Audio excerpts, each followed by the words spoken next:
Ternyata main panahan nggak mudah ya. Iya, makanya kemarin kan aku sudah bilang. Tapi aku pengen bisa. Nah, ada cara yang paling ampuh loh, biar kamu jadi jago. Latihan terus ya? Yaps, betul sekali. Tapi ada yang lebih penting dari itu. Apa itu? Berdoa. Kok berdoa? Iya, kita harus mencontoh Sa'id bin Zaid loh. Siapa itu, Kak? Itu beliau sahabat Rasul yang paling mustajab doanya. Wow, keren. Aku mau tahu ceritanya dong. Beneran. Yuk kita saksikan. Yuk, Kak. Ayo teman-teman, kita saksikan kisah Sa'id bin Zaid. Bismillahirrahmanirrahim. Assalamualaikum warahmatullahi wabarakatuh. Sahabat Zaid dan Sabita, bertemu lagi dengan Ustazah pada sore hari ini. Insya Allah hari ini Ustazah akan berkisah tentang seorang sahabat Rasulullah. Siapakah dia? Yuk kita ikuti kisah berikut. Baik, kita mulai dari kata tanya siapa? Siapakah nama lengkapnya? Sa'id bin Zaid. Nama lengkapnya yaitu Sa'id bin Zaid bin Amr bin Nufail al-Adawi. Berarti kita bisa tahu nama ayahnya ya. Ayahnya yaitu Zaid bin Amr bin Nufail al-Adawi. Ya, sekarang siapa nama istrinya? Istrinya yaitu Fatimah binti Khattab. Ada Khattabnya. Siapakah itu? Berarti Fatimah binti Khattab ini adalah adik dari Umar bin Khattab. Berarti Umar bin Khattab punya adik bernama Fatimah binti Khattab, lalu menikah dengan Sa'id bin Zaid. Yang kedua adalah kita akan mulai dari kata tanya di mana. Nah, di mana itu kira-kira menanyakan apa ya? Ya, tentunya menanyakan tempat. Di manakah Sa'id bin Zaid lahir? Sa'id bin Zaid lahir yaitu di kota Mekah. Ya. Sa'id bin Zaid lahir tahun ke-22 sebelum Hijriah. Sekarang kapan meninggalnya Ustazah? Sa'id bin Zaid meninggal pada tahun 51 Hijriah. Nah, sekarang kita ke kata tanya berapa. Kira-kira kalau berapa itu menanyakan apa ya? Kata tanya itu menanyakan jumlah ya atau angka. Berarti kita akan melihat angka. Kira-kira apa yang ditanyakan? Nah, pada usia berapa tahun Sa'id bin Zaid itu usianya berapa tahun Sa'id bin Zaid itu? Tadi kita sudah melihat lahirnya kapan, meninggalnya kapan ya. Usianya yaitu sekitar 70 tahun. Jadi usia Sa'id bin Zaid yaitu sekitar 70 tahun ya. Sekarang kapan? Apa yang menunjukkan kapan ya? Kapan Sa'id bin Zaid masuk Islam? Sa'id bin Zaid masuk Islam ketika usianya 20 tahun. Kapan? Ketika usianya 20 tahun. Oh, berapa maksudnya ya? Yaitu ketika usianya 20 tahun. Kalau kita hitung berarti kalau usia kita sekarang usia SMA sudah masuk Islam. Baik salih-salihah, sekarang kita akan lanjut ke kata tanya apa? Apa? Nah, berarti apa prestasi yang dilakukan oleh Sa'id bin Zaid? Di sini kita akan lihat Sa'id bin Zaid ini adalah sosok yang sangat mulia, yang sangat dekat dengan Rasulullah SAW. Tetapi tidak menutup kemungkinan ya sosok yang sangat mulia mendapatkan ujian dari Allah Subhanahu wa taala. Ini berkisah pada suatu waktu Sa'id bin Zaid mendapatkan pitah dari seorang wanita yang bernama Arwa. Ceritanya pada suatu saat Arwa ini menghadap katakanlah kalau sekarang kepada lembaga hukum. Dia mengadukan kepada lembaga hukum tersebut. Wahai penguasa, wahai tuan, Sa'id bin Zaid telah merampas tanah milik saya. Jadi contohnya ini tanah saya, ini tanah Sa'id bin Zaid. Dia telah mengambil sedikit tanah milik saya. Itu fitnah yang diberikan oleh Arwah kepada Sa'id bin Zaid ya. Nah, fitnah itu sangatlah kejam sehingga Sa'id sangatlah sedih sekali ya. Dia tahu bahwa ada dalam hadis Rasulullah SAW dikatakan ya, man akhadha shibran minal ardi dzulman.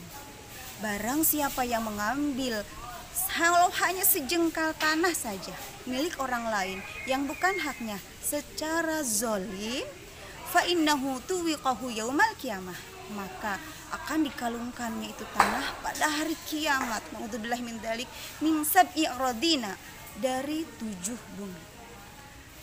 Dikatakan dalam hadis tersebut, tidak mungkin aku melakukan itu.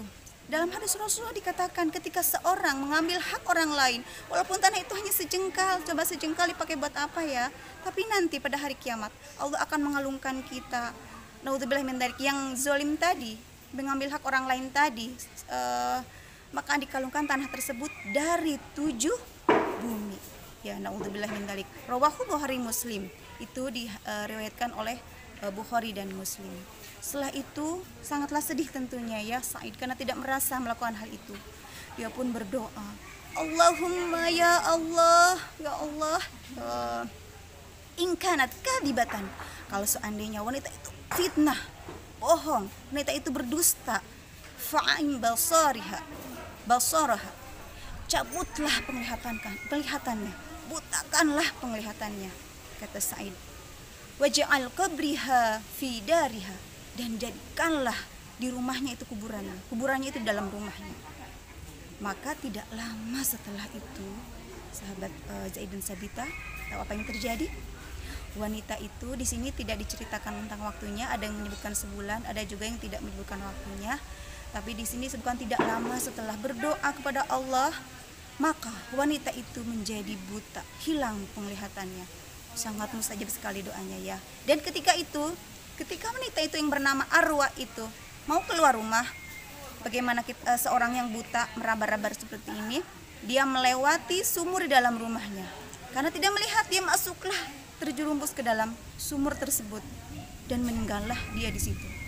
Sama persis seperti apa yang doa yang disampaikan oleh Sa'id bin Zaid. Jadikanlah kuburannya itu di dalam rumahnya, maka dia meninggallah dalam keadaan buta di dalam rumahnya sendiri. Naudzubillah min dzalik. Ya, kesimpulannya kita tidak boleh berbuat zalim walaupun hanya sedikit pun.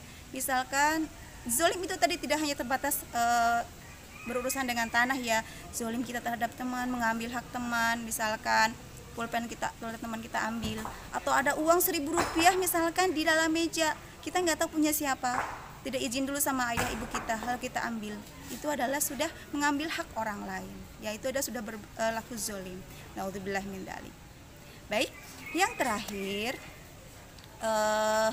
kita akan bertanya, kata tanya terakhir itu kata tanya, kenapa Sa'id bin Zaid termasuk yang berprestasi di hadapan Allah Subhanahu wa taala. Ada satu prestasi yang sangat kita kenal. Sa'id bin Zaid itu selalu ikut dalam peperangan bersama Rasulullah SAW, kecuali perang Badar. Hanya satu perang yang dia diikuti. Tapi bukan karena malas, bukan juga karena dia alasan enggan untuk ikut perang atau pura-pura sakit, bukan.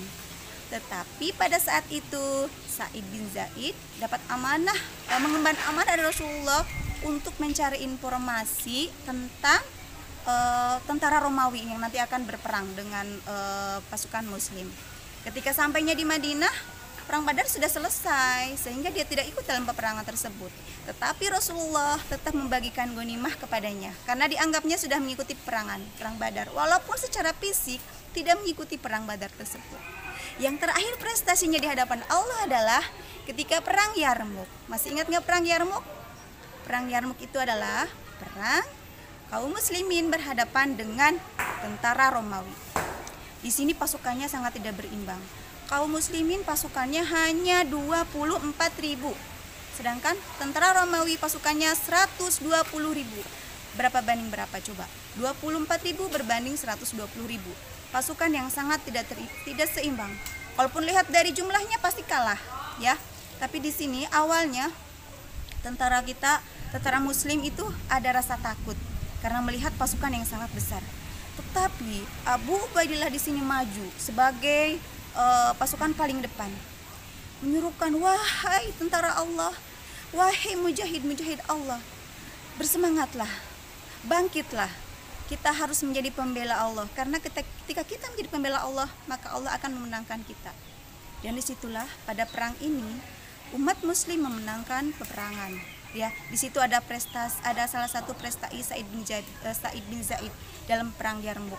Ya, ketika itu semangatnya langsung membara ketika melihat Abu Ubaidillah membangkitkan semangat saudara-saudaranya tersebut. Ya, itu adalah kisah dari perang Yarmuk yang tentunya kita pahami bersama ya. Baik, alhamdulillah itu hanya ada satu lagi kesimpulan tambahannya, yaitu Sa'id bin Zaid ini menjadi salah satu perantara atau wasilah masuk Islamnya, dapat hidayahnya Umar bin Khattab, karena menikah dengan adiknya yang itu tadi Fatimah binti Khattab. Tapi Umar bin Khattab tidak setuju, tidak suka, karena otomatis Fatimah masuk Islam bersama Sa'id bin Zaid. Tapi Umar bin Khattab begitu mendatangi rumahnya, wahai Fatimah, wahai Sa'id, kamu harus kembali kepada ajaran kita terdahulu, tidak boleh ikut ajaran Rasulullah. Tapi Fatimah dan Sa'id tetap kokoh pada pendiriannya, sehingga luluhnya kenapa? Pada suatu hari Umar bin Khattab mendengar bacaan Al-Quran Fatimah, sehingga luluhlah hatinya, dan disitulah Fatimah binti Khattab dan tadi siapa? Sa'id bin Zaid itu menjadi perantara hidayah kepada Umar bin Khattab. Wallahu alam bishawab. Ya, alhamdulillah, semoga kita bisa menarik kesimpulan, kita bisa belajar sehingga kita menjadi sosok pribadi yang senantiasa pemberani, senantiasa semangat dalam mengamalkan ajaran-ajaran Islam. Ya, semoga semuanya mendapatkan pahala dan kemenangan pada saum kali ini. Semoga kita juga bisa bertemu pada Ramadan berikutnya. Coba sekarang bismillah. Bismillah, aku coba ya. Silahkan. Bismillah. Alhamdulillah, aku bisa. Nah, lain kali jangan lupa berdoa sebelum memulai kegiatan. Iya, Kak. Teman-teman juga ya di rumah jangan lupa membaca doa sebelum memulai kegiatan. Seperti kami.